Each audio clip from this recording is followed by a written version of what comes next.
Hi, welcome to Broadcast. Hi, we're here in studio. I'm Jackie McDougall. I'm Kim Goldman. That's it. That's Have a great day. Yeah, bye. All right. So, there's so much to talk about today. I know, I'm super excited. I'm super excited. But before we get to anything else, we have to thank our sponsor, Stark Social.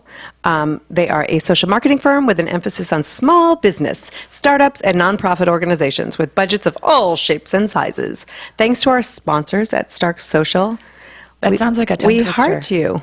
We love them. They are Thanks. so good. And they Awesome. they do our website. So we have a personal a personal connection to this today's sponsor. So in other business, before we get to everything, you've got to subscribe on YouTube. You know why? Because you may hear us in this podcast. Kim's making faces at me already. So you may hear us, but you can actually see us on YouTube and subscribe to our videos, and you can see our guests. And last week you weren't here, and we had a guest host. You can see my slobby shirt Yes, today. It's actually yes. meant to be a little slobby, but I'm realizing that I look extra slobby. Yeah, slobby. Is that a Slobby. word? Sloth. So also, we are now currently on Spreaker. Did you know this? I did know this. Yes, I got my Spreaker on this week and uploaded I have our no idea. podcast. We're trying to break the internet. We say this every week. Yes. I don't know what Spreaker is, I don't but want to we're break going to the go internet check it because out. then no one could hear us. So Twitter, we are Broadcast Show, and as well as Instagram, we are Broadcast. We need to make that just consistent all across. But seriously, all you have to do is search for Broadcast, and then when it says, "Do you mean broadcast?" You're like, "No, I don't. I mean Broadcast." So I had 2 cups of coffee. I was just going to say you're in a mood this morning. I like it. Yeah. Good stuff. So later on in the show, we are going to talk to Dr. Carol Lieberman. Do you remember that she was on our very first show before we were here at KHTS? She was on our very first show. We were on a different network, and we did talked a show about in snooping because I'd just been dumped. Actually, I just dumped a guy because he was cheating on me. And we talked about snooping. He dumped you back because you had snooped on him. And then he told me that he couldn't be with me because he couldn't trust me. Right. Because I snooped. Do you know that was That's funny. Anyway. do you know that was back in 2011? Yeah. 2011. Yeah. So I want to apologize ahead of time. I have a little bit of a break in my voice. I was gone, as you reminded us, that in Tennessee, having my football weekend, which you said I listened to the beginning of the show, and you said I was off playing football. But I was in Tennessee for my annual football trip with my girlfriend, and I came back with a hoarse voice. Let's just clarify, though, your girlfriend is a girl who's a friend. Yes, my best friend Denise. Yeah, although it would make things happen. Maybe the guys would then be like calling up, like, "Hey, Kim." Yeah, isn't that interesting? Why don't you tell them you're not interested? Anywho, Kim's still single, just FYI, in case we didn't get it out there this week. Mm-hmm. Okay, so you were there, and how was it? It was great. You were on the field with, like, the Tennessee Titans. I was on the field. I have very nice people in my life that do good things for me. I forget that when you ask, people often say yes. Mm-hmm. So I did. We were able to go down by the field and take pictures with all these players who, between me and you, and whoopsie doodles, I had no idea who they were, so I was asking the little boy that was sitting next to me. And yet you had a Titans shirt on. It's like, what do you buy a different shirt for every... So here's what we do. So Denise and I are football fans, and so every year we pick a different city, and we immerse ourselves into the city. So the first year we did it was New Orleans, we became Saints fans. Right. And then the second year was Houston, we became Texans fans. This year we did Nashville and became Titans fans. And next year I'm going for Green Bay. I want to be a Packer When are you fan. coming to New England? We're going to. We have lots of cities we're trying but to... I wouldn't be invited anyway. So we try to do cities that we haven't been to yet. Mm-hmm. And so we're trying to hit those cities first, and then we're going to try to double up because there's a lot of places that we need to visit. That's so awesome. Yeah, so this year I was a Titans fan. Wow. Well, Yeah. good luck to your Titans. I have no idea. They lost. Sad. Yeah. So, okay, back to where we were, though. Dr. Carol Lieberman will be on the next segment talking about Jennifer Lawrence and what's going on there, and women's, equality, gender equality in payment, and why we are constantly like, no, that's okay. Shortchanging ourselves, getting our own way. I have to say, honestly, in my life, that is the one area that I don't do. Like, I'm worth what, and often people will pay it. Ask me about other things and I'm totally insecure, but when it comes to money and profession, I'm good, I think. So let's get to some other topics. All right. Look at her. She's all like, whatever. And we also have some questions for Dr. Lieberman from Some of our listeners. And so if you have a question, message us on Facebook or Twitter, or I think maybe you could call 661-298-5487, but it's probably more likely that you can get through the social media channels. Okay, so So I have you go want ahead. Target first. No, Go I was ahead. going to say, Playboy called. Oh, they did? Yeah, they do not want me to do any nudity. That's right. But here's the deal. Didn't Playboy actually ask you at one point? We discussed this. We discussed it. I think, there was some I asked you conversation. if you would ever do Playboy. And now Playboy's just announced, that they're doing no nudity. or at least not full nudity. No, I thought it was no nudity. At all? Yeah, no nudity. No breasts? They're now no boobies. Am I allowed to say that? No nudity. They're trying now to. They want We've had our hand slapped so many times by the wanna go radio. more- they wanna be We're more like, mainstream. Can I say and? They want to be more mainstream. They think it will increase their advertising dollars if they removed the nudity element. And plus, they were saying that with so much nudity on the internet and porn the way that it is, Yeah, that it's there's so readily people don't buy it available. anymore, and that they want to be able to compete with Esquire and GQ and those kinds of So it's magazines. an adult-themed magazine. It's still but no. focused. It's still for men. I mean, I know Yeah. there's great articles, but they really. I always thought that was just a punchline. Go for the articles. Yeah. Well, so anyway, that's happening in 2016. So now I think would you ever- Playboy.com, I think they've been doing, there's no nudity on Playboy.com. So now, and they were seeing that the increase in hits every month and their revenue dollars that were being generated by their internet was really kind of the launching pad But for they still why have they decided. nudity on Playboy TV. We'll have to get Wendy Miller, who's over there in programming at Playboy TV, Playboy to come TV on. is different though than, Yeah, but I'm just curious if it's changing direction at all. based on what Wendy shares on Facebook, I don't think so. I think it's Not awesome. anytime Yeah. soon. But speaking of adult themed, so this woman is pushing her twins in Target the other day up in Northern California, and all of a sudden over the loudspeaker, she hears an adult movie, a porn, playing, like just the audio. Did you listen to the video? I just for a few minutes. It was I'm pretty not- funny. like just at first because you could hear like the. So yeah. she You could very quickly tell that it was an adult. And I guess this is where I separate myself from the hovering parent. I was busting up, and maybe it's because my son is a little bit older, but listening to it, I thought, oh my gosh, I think I'd be peeing my pants if I were in the aisle listening to this, like boom chaka, like walking down. I think I would have gotten my Yeah, groove but on it went for a while. Like They said 15 minutes. Oh no! 15 minutes, and they said. Wait, but how did it go for 15 minutes Okay. without somebody at Target like running into that booth and tackling like? So the woman was saying that she was pushing, and the kids were, crying and so upset. I'm like, really? So, mommy, why are these men hurting that woman? I'm like, Anyway, what the woman reported was that there were Target employees that were standing around on the side laughing and using their cell phones to record it. Oh. And then finally it got to the GM. I don't know how long. She said 15 minutes, but Well, how long I was don't the know. video that you were hearing it? They just did a clip. I mean, it was just a snippet for the news. I'm just saying. Oh, you So didn't hear her video, like the whole thing? No. But she just said it was. So my question to you is, why didn't she run and tell the manager? She was recording and she was dealing with her kids, but why didn't she make her way to go tell somebody? Yeah, why if her was she kids listening were to so upset, why'd she stand there? Yeah. Because everybody wants to sue later for, traumatization? Yes. So anyway, it turns out that it happened in another Target store down in another Northern California store. I'm not exactly sure how close it was in proximity to this particular store. So now they're looking into it. These women want nothing more than just another apology. They should change the name of the store from Target to G-Spot. I don't know. Nothing? Crickets. I laugh out of Peter. Peter, I think what do we that- call you? You're our engineer extraordinaire, producer, spiritual advisor. Yeah. Peter, are you talking to We're the trying mic to if you're corrupt talking you, to Peter. us? We love Peter. What would you do if you were in the store? You have a girlfriend, right? Am I allowed to ask that? You have a girlfriend. No, I have you a have a girlfriend. Yes. So if you were walking, But we both have girlfriends. okay. I thought that's what we were talking about. No, we're talking about Target and pornography. You just said that. But You Kim doesn't Yeah. have a girlfriend. Oh, Yeah, she has a girl who's a oh, friend. okay. Yeah. Okay, so if you're in Target and you're with your girlfriend and you Yes. started to hear this over the intercom, what would you do? I would leave. I would be laughing and I'd be leaving, but it'd be. I can see how it was bad. I used to work at Target also. Oh, And yeah. I can tell. love I can Target. tell you that it's not surprising that all those people you said.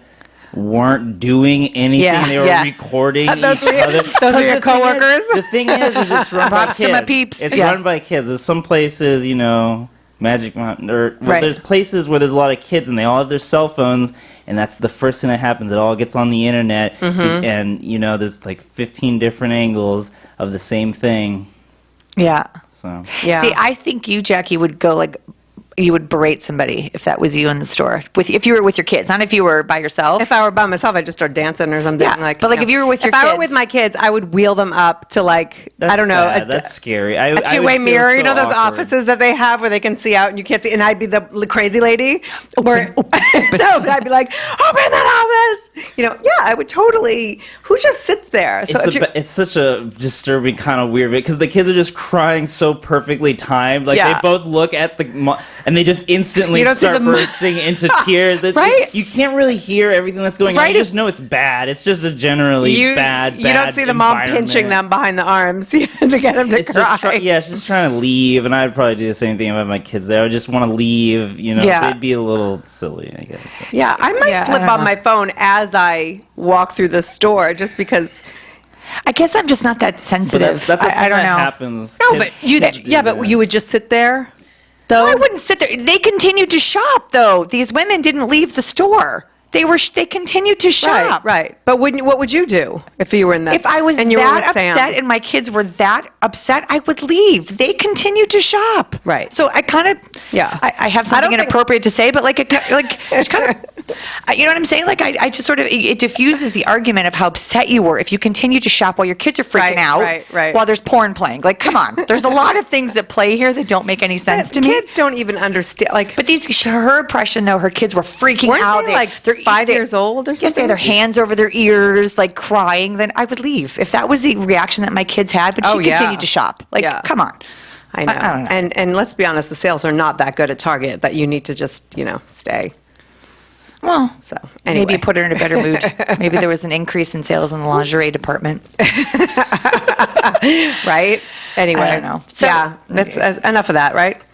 Yeah. What else you got, Lamar? Oh, you want to go, Lamar? Let's go, Lamar. I think we're going to talk about it a little bit with Dr. Lieberman in a Yeah. bit. But I wrote on my Facebook this morning. It's amazing. There's a specific Lamar Odom, for people that don't remember. Yes, thank you. Okay. Lamar Odom, basketball player, married Yes. to a member of the family that shall not be named. Yes. He was a very good basketball player. That's what he's known for. That was what I posted this morning. There was an ESPN clip about how people are only remembering him for his relationship with that family that we don't speak of. Yeah, he was he was a success in his own and is Before them, yeah. So on the Lakers and so I have no ties to him. I have no alliance or allegiance or any. But I saw a post this morning by a very popular morning show, national morning show that I won't name because sometimes you do media and I don't want to create a bad, but it was like how much the article was all about how much he spent at the brothel where he was found unconscious. You said you were good with money.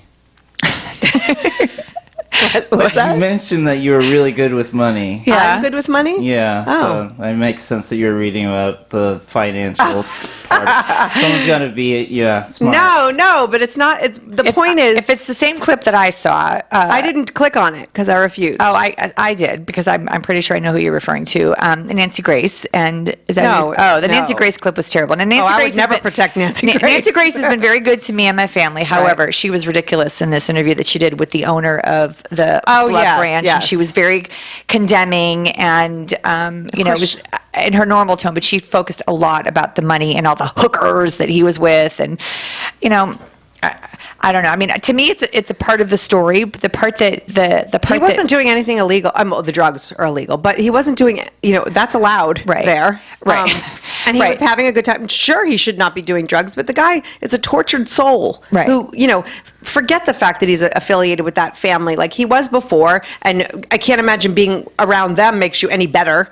But he's a human being. So to sit there while the guy is like probably on life support and clinging. Right. They have no idea. I mean, I can't even imagine that this will have a positive outcome Right. for him. And that's what we're going to talk about is how much money he's spending on, on his weekend. Like, it's just, that's what's happening to the media. And I'm not talking about Nancy Grace, who like lives off of that. I'm talking about the Today Show. The Today Show, who I think sometimes tries to do stories that will add to your life. Like, this just seemed a little bit TMZ for me. Yeah. That they would go there even. Well, I think to omit it, though, doesn't tell the whole story. I think if I was going to play devil's advocate, I think that it shows you his state of mind. It shows you where he was at, what he was committing to, like the scene for that weekend. And maybe that don't plays you think brothel, drugs, you've already set the scene. Right. I don't know if it was $5,000 or $500,000. Yeah. Like, I know he was at a brothel doing drugs. Like, okay, he's in a bad place, perhaps. Right. So my kid, because we do this thing every morning now that he needs to watch the news in the morning, and so then we do, on his way to school, he has to tell me what he learned. And so I said, well, what did you learn this morning? This was 2 days ago. And he said, Lamar Odom was doing drugs. And I said, well, did you understand where that was? And he said, I don't know, a brothel? And I said, you know what a brothel is? And he said, no. And I said, well, that's where men, brothel sprouts. I said, that's where men, I guess, I don't think women can go there. Men go there to pay to have sex with women. And he says, well, isn't it ironic that he was passed out the whole time? Which is funny from my 12-year-old. But my feeling about the whole thing about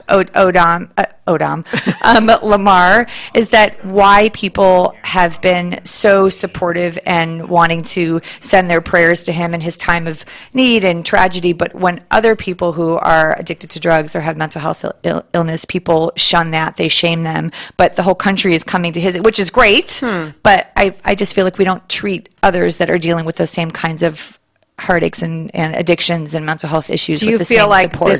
he's getting this treatment that he's, beyond something, or do you think that, or above other people, or is it a new trend? Are we moving in a direction of compassion? And I don't think we're moving in a direction of compassion. No. I love that people are coming to his, sending prayers and wishing for his well-being. I think that's incredible. I think we should always do that.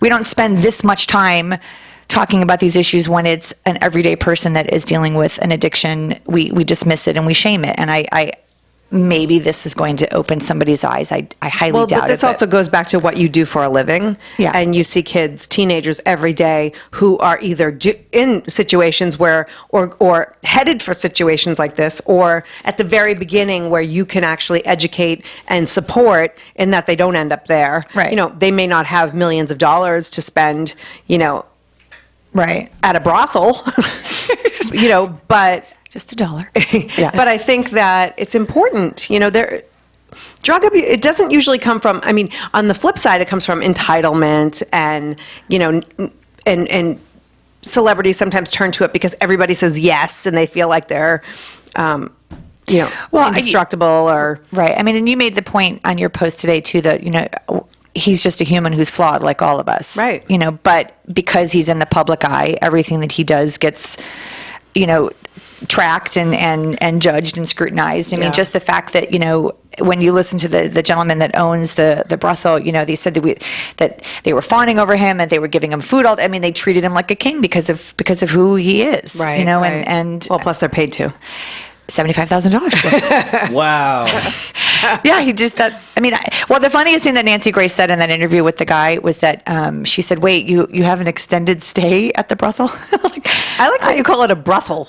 Isn't that what it is? I don't know. It's an accent thing. I'm like, it's a brothel, with my Boston, Yeah. But anyway, But Carol Lieberman, when she joins us in the next segment, she does have some feelings and thoughts about this. So yeah, and I definitely want to get those. I want to ask her about. And we didn't even talk about this before, but I want to ask her about Michelle Duggar, and Dugar or whatever the heck her name is, and how she says that we should be joyfully available to be with our husbands at all times.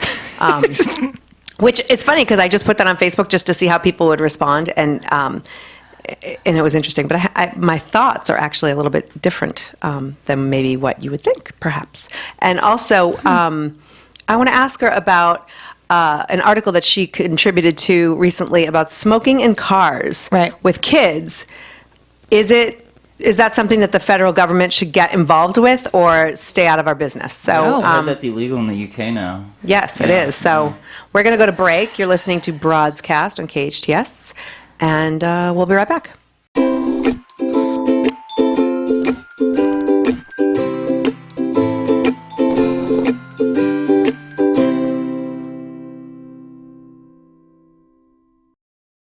Welcome back to Broadscast. I'm glad I stayed. I'm Jackie McDougall, I'm Kim Goldman. and we are talking with Dr. Carol Lieberman about a variety of things. Good morning, Dr. Lieberman. Good morning. How are you? I'm fine. How are you? Good. Did you know that you were on our very first Broadscast back a few years ago? Oh, wow. I didn't know that was the first, but obviously it started you out on a track record of success. Exactly. Yes. Exactly. Thank you. So you're Good our mojo. You're our lucky charm. So we were just talking about Lamar Odom, and we know that you have some thoughts of where he is and how he got here, and what are your thoughts? Yes, it's really so sad to see how someone. I mean, he started with very little. He started actually in a family situation where his life. He could have died much earlier. His life could have been a lot more, less. Certainly not getting the fame and money, and he could have had a very short, difficult life. Right. So to that extent, obviously, he came a long way. But to imagine, for a man, for an athlete especially, to be found in a brothel with sexual enhancing performance drugs. How humiliating, how, the idea that such a star athlete would need performance-enhancing drugs, and, that the whole world would find out about that, is really, aside from the fact that he's on death's door, and, that's obviously a much more important issue, but still, it's just, he's really come a long way, baby, down now, too. Right. And when he was, what really, I think he went to that brothel to begin with on a kind of suicide mission. Maybe it was unconscious or at least partially unconscious, but I think that the divorce from Chloe was the final straw. He had a number of losses in his life, that caused him to be depressed. That starting with the loss, so to speak, of his father, who was a heroin addict. I mean, that was, he wasn't emotionally there, certainly. And then the loss of his mother. His mother died when he was young. The loss of his grandmother. He had a child who died at about 6.5 months. And then recently he had 2 friends who died. Right. But now, on top of all these deaths, he had the loss of his NBA basketball career, which really was, left him essentially with nothing much to do and time to dwell on all these losses and be depressed. And then Chloe, the divorce becoming final with Chloe, was really the final straw. I mean, technically, it isn't, according to some reports, yes, that they're still married. Right. And she's making medical decisions on his behalf now. Exactly, which is kind of with the influence. Right. So just so you know, Carol, we are a no Kardashian zone here. And we're tiptoeing into those waters. So I think that maybe we have the ability to be compassionate toward a guy who's had a really rough life. And I also think that when you become a celebrity, which I always say is like the biggest curse in the world, if you don't believe inside that you are worthy and you are good, and being a celebrity must be the most confusing thing in the world.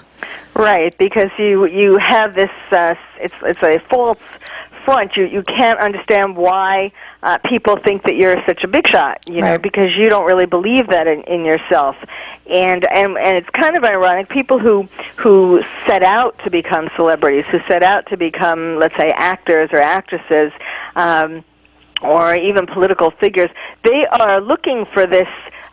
Part of why they set themselves on this path is because they have very low self-esteem and they don't feel very worthy, and so they want applause from the rest of the world. Some validation. Yes, they didn't get that at home when they were growing up. So then when they become a celebrity, they still don't have that foundation of self-worth. Right. I think I'm going to create an applause track every time I wake up in the morning, just have it play for me. I have a theme song. I just walk down the street and I hear it in my head. But speaking of, not worthy, Jennifer Lawrence, who is, Hollywood's it girl, and she, is in movies with my boyfriend Bradley Cooper all the time. But she found out, several months ago during the Sony leak that she was making considerably less money than her co-stars, her male co-stars. And so she wrote an article recently for, oh my gosh, what is it called? Letters to Lenny. And she talked about how it wasn't necessarily Sony's fault, but that it was her. It wasn't Sony's fault that she was underpaid. That she was underpaid, right. but that it was her fault for not negotiating. because she didn't want to seem difficult or spoiled.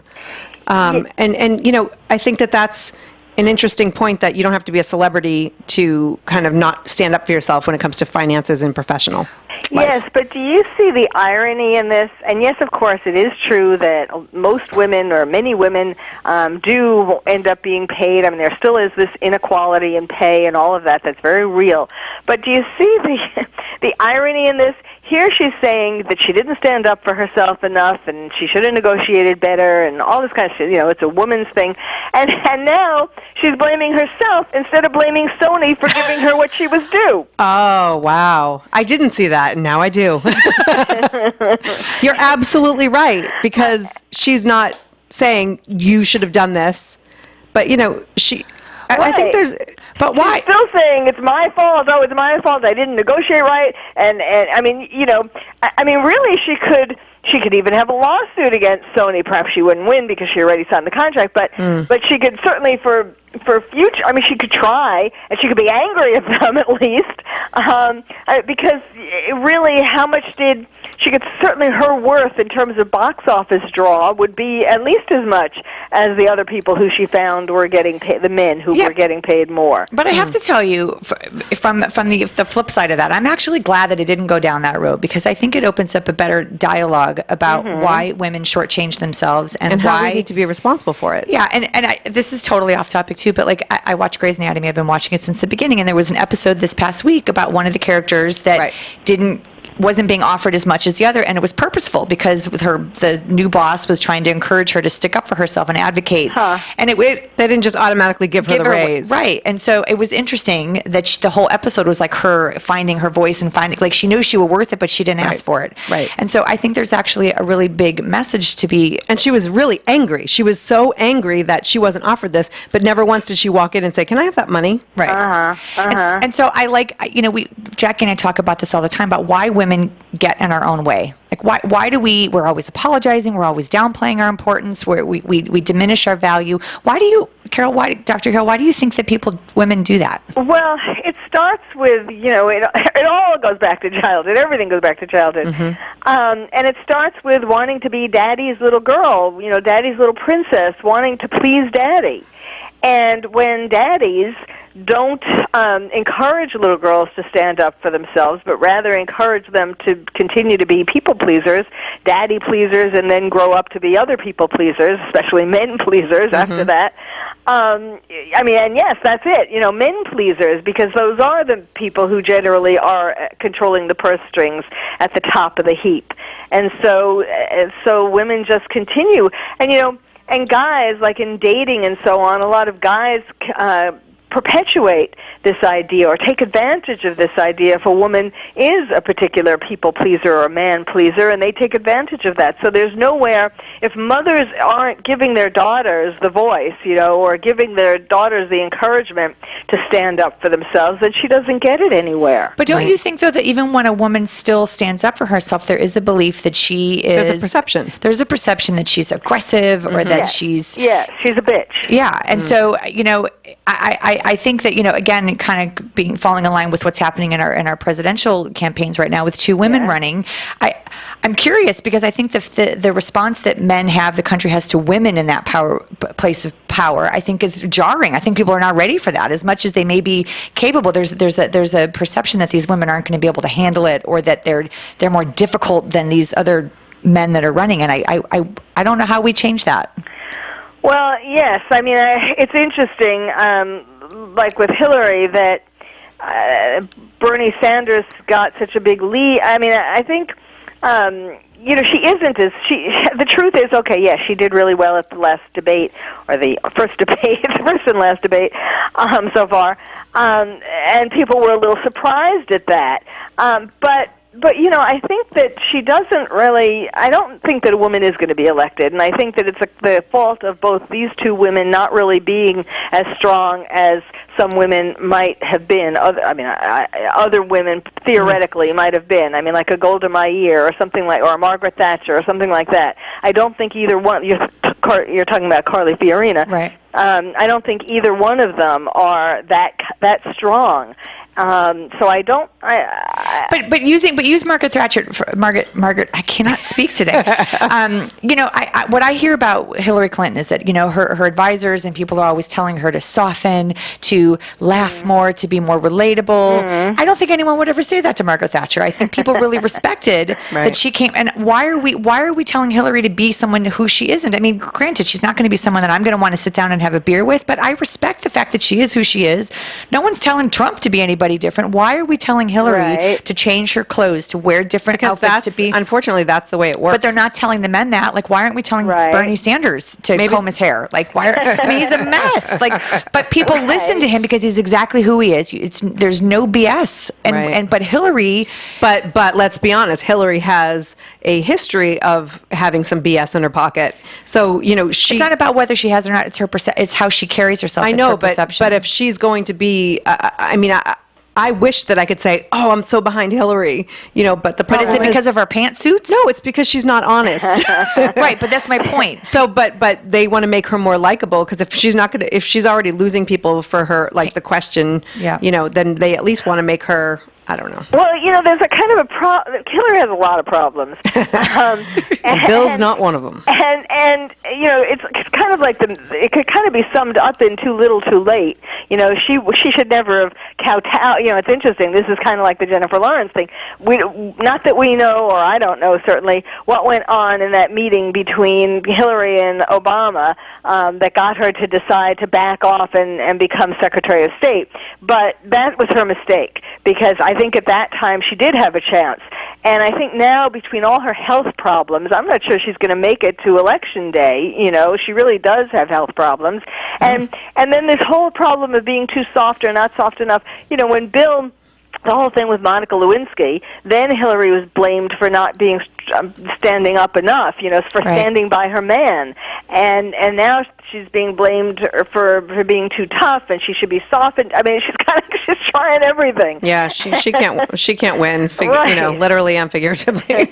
So, real quick, because I know we're running out of time, but you recently tweeted about a post that you were involved in smoking in the car, and that I guess it's banned in Great Britain and the UK, and then also you had said, they talked about certain states had banned it here, and you don't think it should be something the federal government should get involved. Yes, I had heard the news about it being banned in the UK, and I actually didn't even know that it was banned in some of I think it's 7 states, California being one of them. Mm-hmm. Obviously, they didn't make it very well known, but, of course parents shouldn't smoke around their kids, just, at home, in the car, wherever they are. But for the government to start, it's one thing in restaurants and nightclubs and that kind of thing, okay, where there are going to be other people, you're in public, airports, I get that. But to tell parents to make it illegal for you to smoke in your car, I think is totally reaching too far. I mean, what? Next they're going to say it's illegal for you to smoke in your home. Now, granted, there should be a more education for parents for why it's, what happens to their kids when they smoke, what happens to their lungs, and it's bad modeling and all that. But for the government to say in these private spaces that you can't do this, I think that's Big Brother gone awry. Right, but the flip side to that, though, is that if the government's going to regulate that a person can't impact a stranger's health, I certainly would think that they would take their child's health a little bit more seriously. I mean, to me, as a mandated reporter, if a student came to me and told me that he constantly is in the car with his parents and they're smoking all the time and he's starting to have medical repercussions from it, I mean, that's child neglect. And I will only use the story. Yes, okay, but I don't have a problem with that. But, because there should be some attention drawn to that family and some help gotten for that child. I agree with that. But that's different from making it illegal. But they're not in private. They're in a car on public roads. That's not, if you're in your driveway. I mean, I agree with you at home. Things are happening at home. People aren't making the best decisions. But when you are in a car, you're not allowed to drink alcohol. Even if you're off on a road by yourself with your kid, if you smoke in the car with your kid, you are killing your child. Maybe not as quickly, but you are killing your child. So I don't understand how it's Big Brother gone awry when it's abuse. But then why? Okay, but then why wouldn't it be killing your child at home? Because you're not in an enclosed, tiny area where that child has no option of moving out of it. Well, but that's really a fine line. I mean, but a lot of parents, but in actuality, though, a lot of parents and kids are in the same room when the parents are smoking at home. So I will use this example. I was a kid. a couple years ago, when my son was much younger, one of his visits to Chicago to visit his dad, his mom and dad, the grandma and dad are huge smokers, and grandma smokes in the house. She's agoraphobic. She never leaves. The house is like a big cesspool of ash and smoke.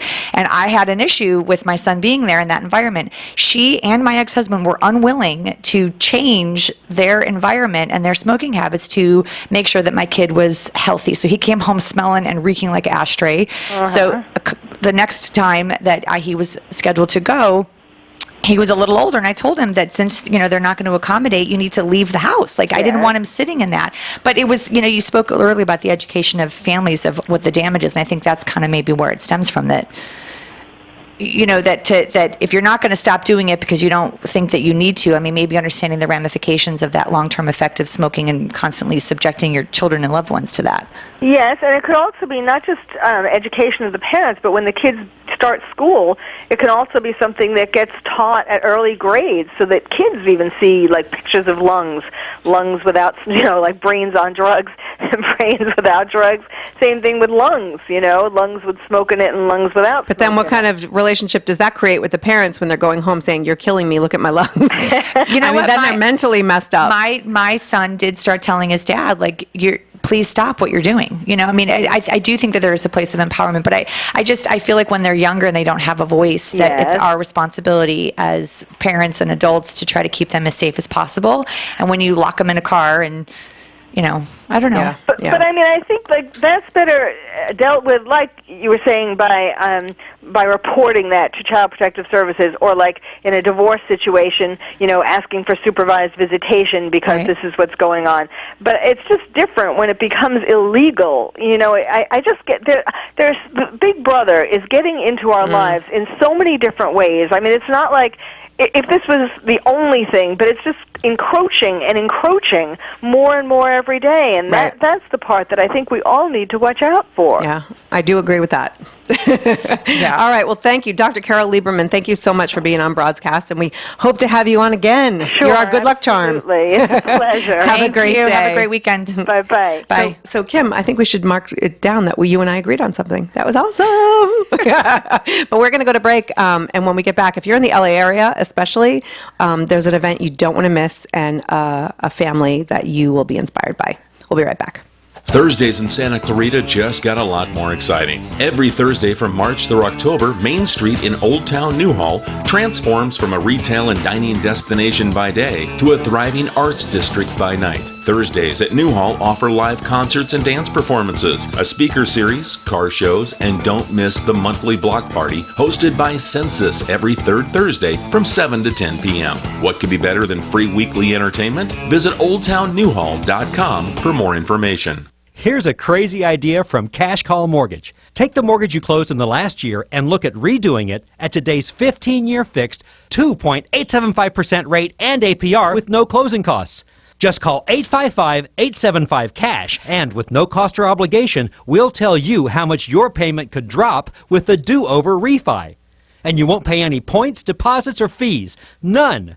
It's so easy. Just do the regular paperwork, most of which you already did for your last refi, and we'll do the rest. So make the cash call at 855-875-CASH for today's 15-year fixed 2.875% rate and APR with absolutely no closing costs. The do-over refi, only from Cash Call Mortgage. Call 855-875-CASH and see for yourself. Impact Mortgage Corp. DBA Cash Call Mortgage. Equal Housing Lender. Call 855-657-9910 for terms and restrictions. Rates may change without notice. California Department of Business Oversight Residential Mortgage Lender Law License 4131083. NMLS 128231. At First Serve Tennis, they know the ins and outs of the game. With expert workmanship in stringing tennis rackets and over 16 years on-the-court experience to equip you, the beginner, the casual competitor, and the I haven't picked up a racket in years player. First Serve Tennis Shop has the equipment and knowledge to fit your level and style of play. At First Serve, they carry name-brand apparel and equipment along with specialty items. Where else will you find same-day stringing service? First Serve Tennis, 27674 New Hall Ranch Road, near Valencia High. KHTS. You're listening to Broadscast with Kim Goldman and Jackie McDougall. They're huge in anywhere other than somewhere that you've been before. Welcome back. Welcome back. I decided to stay again. I'm so glad. I'm so glad. My voice So if you're in the LA area or you're not and you have access to a plane, you should be in Santa Clarita on October 24th. And first we're going to introduce Bonnie and Ethan. 25th. Oh my gosh, what's wrong with me? Should we start over? You want to do mulligan? See, unfortunately we're live, so we don't get edited. But 25th Saturday. So, Sunday. Oh my God. I'm loving this right now. Yeah. I'm just going to sit back here and look It is pretty. Sunday. Yeah. It's Sunday. Yeah. Okay. We're going to start over. This is what happens behind the scenes. So now everybody knows because they're like, wait, which one is it? It's Sunday the 25th. So first, let's talk to Bonnie and Ethan Marquez about their amazing son, Peyton, who I have a personal connection to the story because he's my son's best friend in the whole world, and he's the sweetest little 9-year-old. Tell us what happened. He was 6 years old. Yeah, when he was 6 years old, we did a random blood test on him for something else, and through about a year of testing after that, we found out that he has a disease called Duchenne muscular dystrophy, which is a degenerative and highly progressive muscle wasting disease in kids. So we found out basically right before his 7th birthday that he was that he had this disease, and he's 9 now. Right. So And, I mean, everyday activities are extremely difficult for him.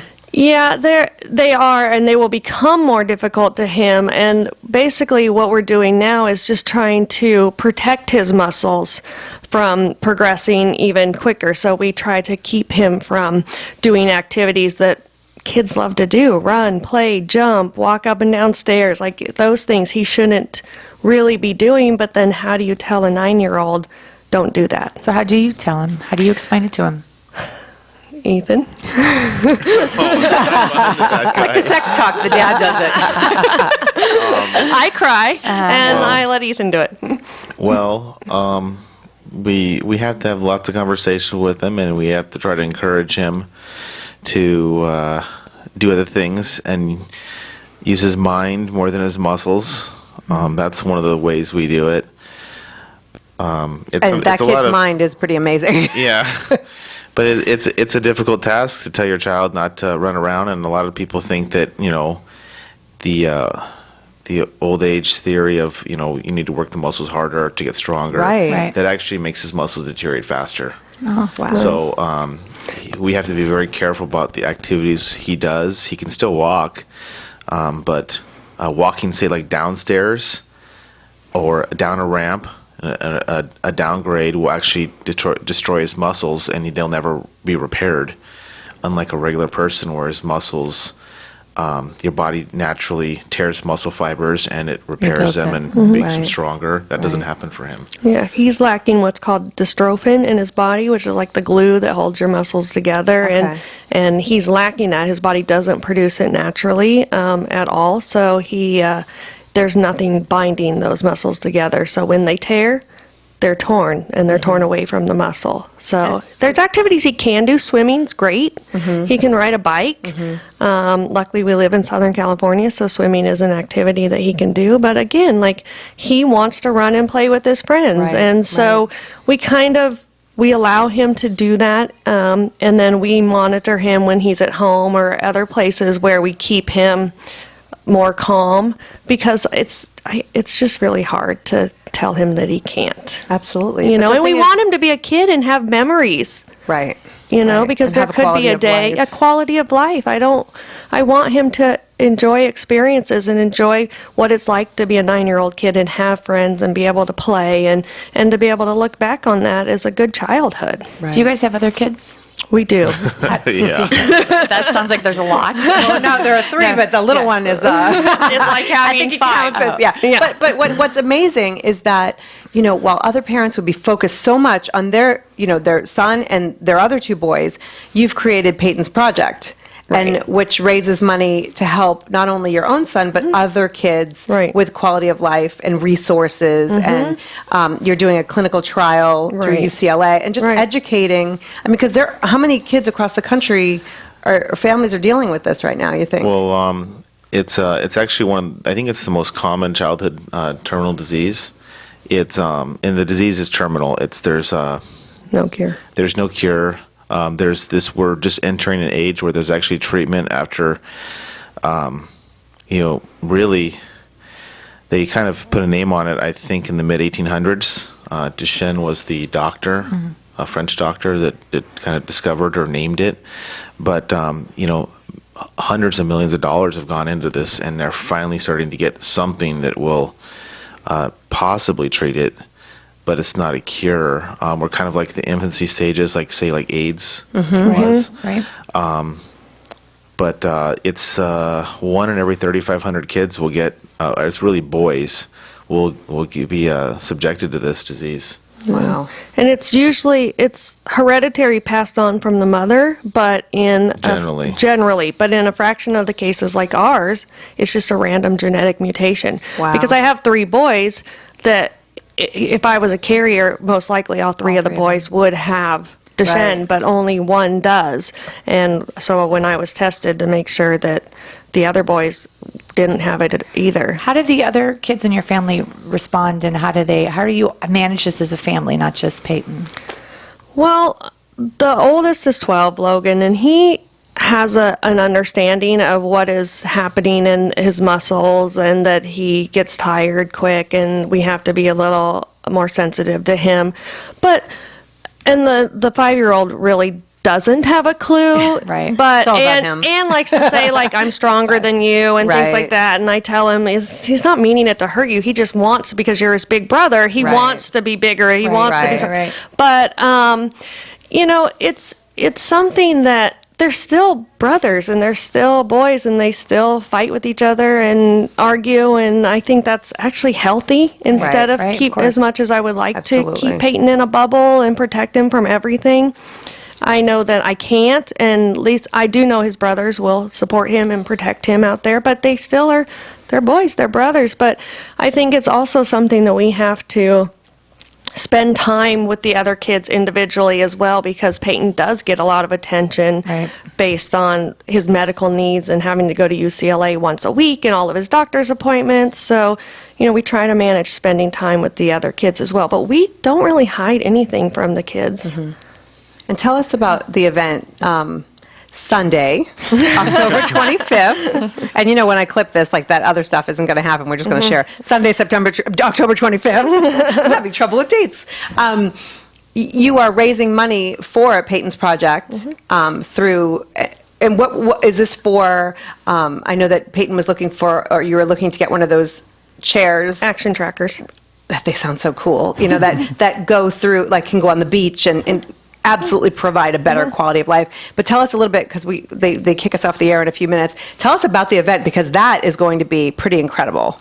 Well, we've actually partnered with the Los Angeles County Sheriff's Department, the SEB. It's the Special Enforcement Bureau, and It's the Sheriff's Department SWAT team, and we're doing a mud run, which has been very popular. It's the 20th anniversary. I did that. And We're going to have to get her out there again. after that, we have Peyton's Petting Zoo and Pumpkin Patch, where we have lots of pumpkins for sale.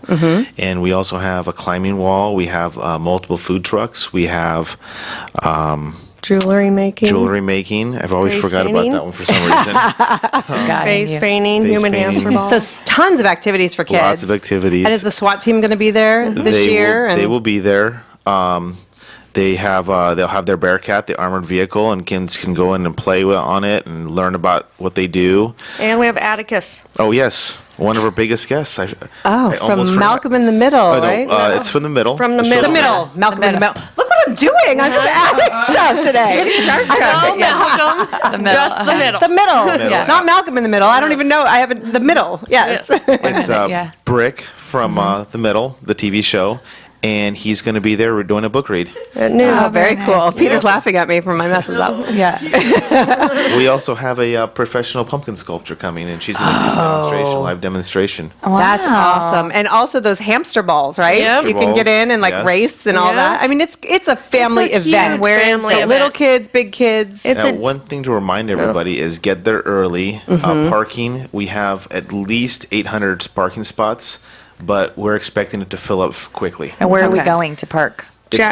Well, it's going to be in Castaic at Tapia, off Tapia Canyon Road, right off the 5 freeway. You just exit Parker, make a right. Right by the mudslides? Well, hopefully a little bit before that. Yeah, it's way Okay, before off that. Tapia. Okay.